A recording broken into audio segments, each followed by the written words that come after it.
Bom dia, alunos do quinto ano da Escola Estadual Presidente Café Filho. Aqui quem fala é o professor Emerson. A nossa aula de hoje é de Geografia. Então você já pode pegar o seu livro e acompanhar conosco a discussão.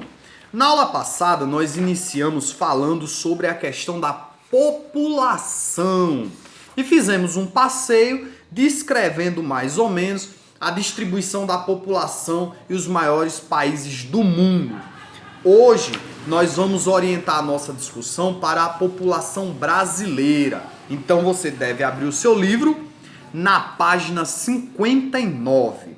Então, alguns pontos que nós devemos observar na discussão de hoje. A população brasileira, ela ainda está em processo de crescimento ou esse processo está declinando?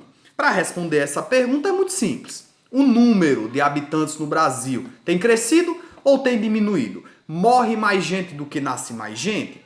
É um questionamento simples e é fácil de ser respondido visto que nós temos um órgão chamado IBGE, que significa Instituto Brasileiro de Geografia e Estatística. Você pode colocar na internet que você vai localizar esse site e lá vai ter várias informações sobre o nosso país. Uma delas é o tamanho da nossa população total. E você vai perceber que nos últimos anos, também se baseando por essa planilhazinha aqui, por esse gráfico e por essa tabela que nós temos na página 59, você vai perceber que há uma evolução, há um crescimento no tamanho da população brasileira.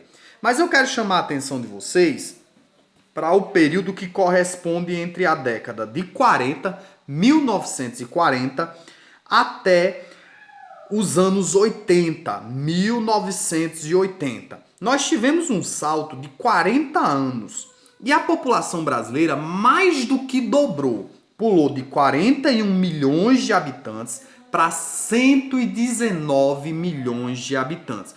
Foi quase que triplicou, na verdade, né? Por que isso aconteceu?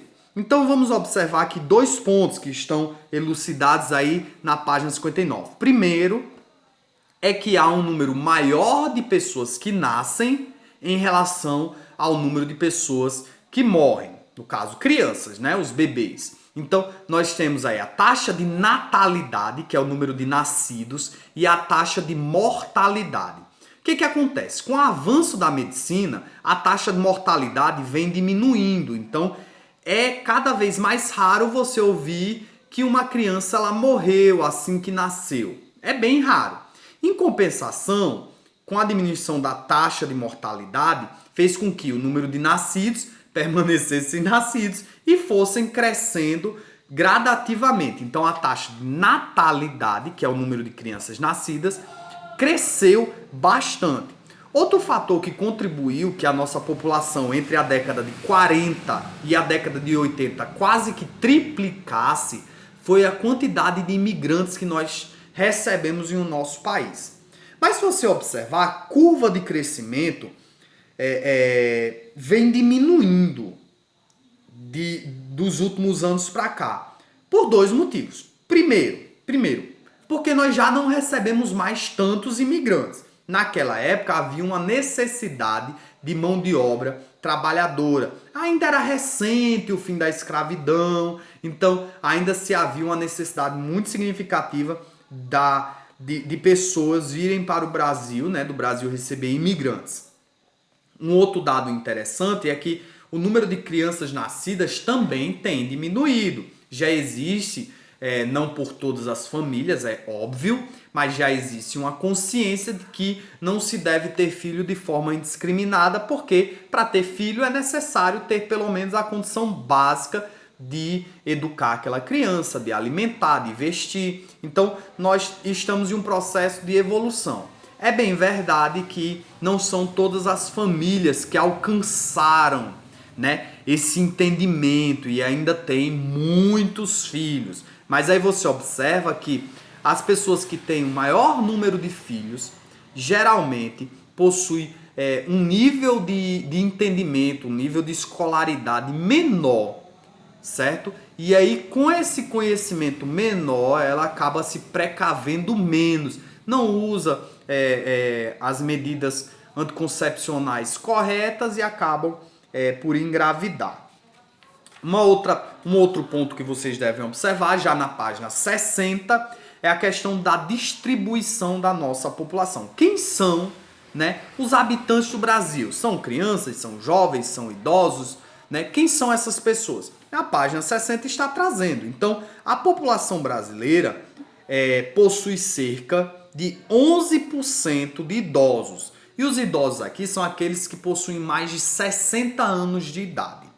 Nós temos 56% de pessoas adultas. Essas pessoas adultas são consideradas pessoas entre os 20 anos e os 59 anos de idade.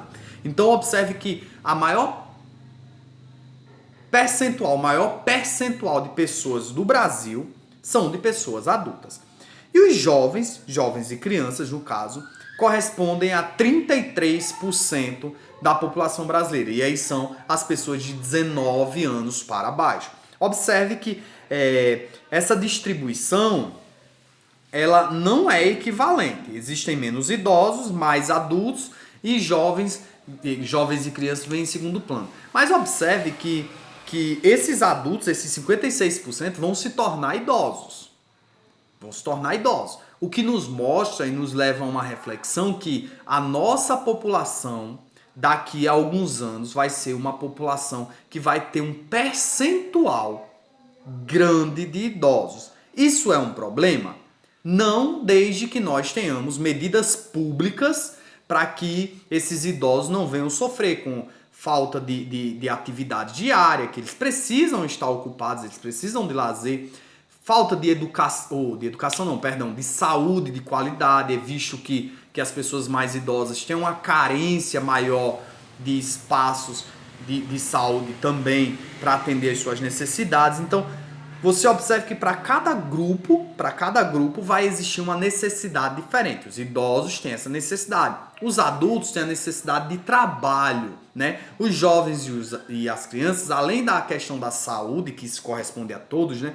Mas além disso, existe a necessidade da educação. Então observe que os grupos, eles têm necessidades, algumas iguais. Lazer é igual para todo mundo, educação também é importante para todos, mas se você é um jovem, a necessidade é maior do que para aquele que já é mais idoso, entende? Então, esse é o perfil da nossa população. E outra questão interessante a se observar é a distribuição dela no território. E aí você vai ver na página 61 um mapa que vai mostrar uma coisinha chamada densidade demográfica.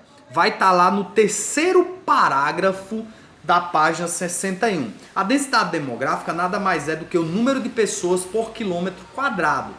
Quanto mais pessoas tiverem no mesmo espaço, né, no mesmo quilômetro quadrado, significa que a densidade demográfica é maior. Quanto menos, menor. Observe que nessa partezinha mais clara do mapa, pegando a partezinha que corresponde à região norte e uma partezinha da região central, é uma área pouco povoada. Lá tem muitas florestas, muitos rios, então poucas pessoas vivem nessa região. Mas, mesmo dentro dessa região, existem umas areazinhas escuras, mais povoadas, como é o caso de Manaus. Lá é uma capital, né? Lá é um polo econômico, então lá produz, tem muitas indústrias, vivem muitas pessoas lá. Então a densidade demográfica nessa região de Manaus é maior do que nos arredores dela. Então essa foi a discussão de hoje. Vocês façam as atividades da página 59 a 61.